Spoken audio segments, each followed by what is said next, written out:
Hey there, how's it going? So I want to share with you today why I focus more on actions than results. And it probably is a reason that you have not even considered before. I'll also give you a couple tips on some of the actions that have actually helped me and you can do in your business as well. So if you're new on here, welcome. If you're a returning visitor, welcome as well. My name is Brooke Oakes and let's dive in. So actions versus results. When you're setting goals, a lot of times you focus on the result you want, right? You want to lose weight, or you want to get so many signups, or you want to get so many sales, or a physical type of benefit that you want is what you focus on, right? And that's what you want for you.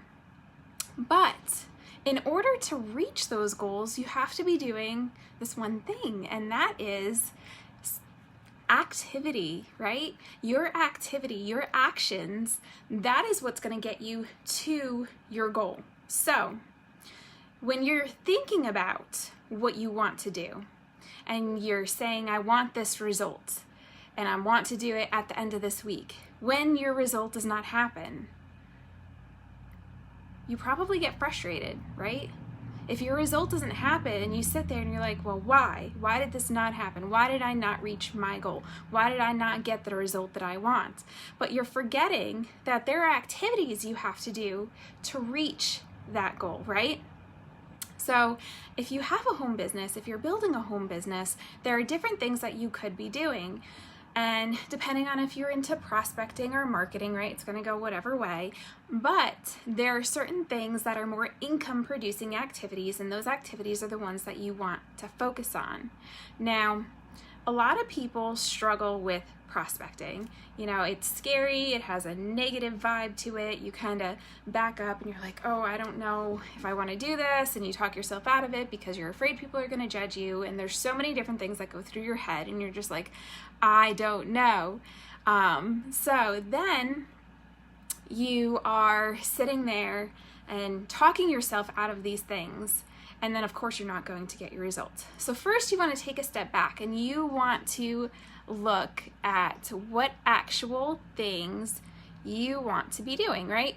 What things, there we go. What things can you be doing?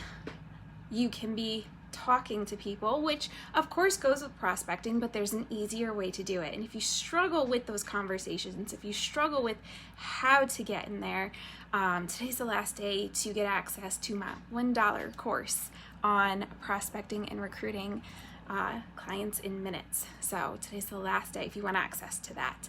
But when you are talking with people, you can do some simple things, right?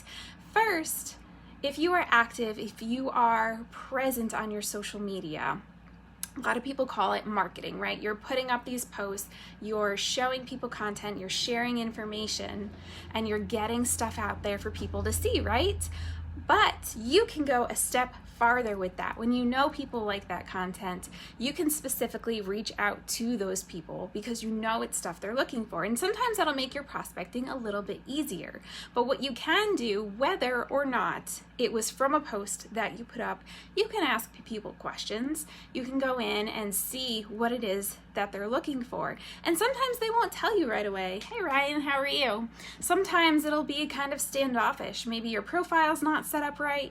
Maybe they haven't known you long, so they don't know that you can help them with something, right? You have to show people what it is that you can do, because you're not going to go to some random person at the movies eating a giant bag of popcorn and ask them to give you tips about how to work out at the gym, right? It just doesn't work that way.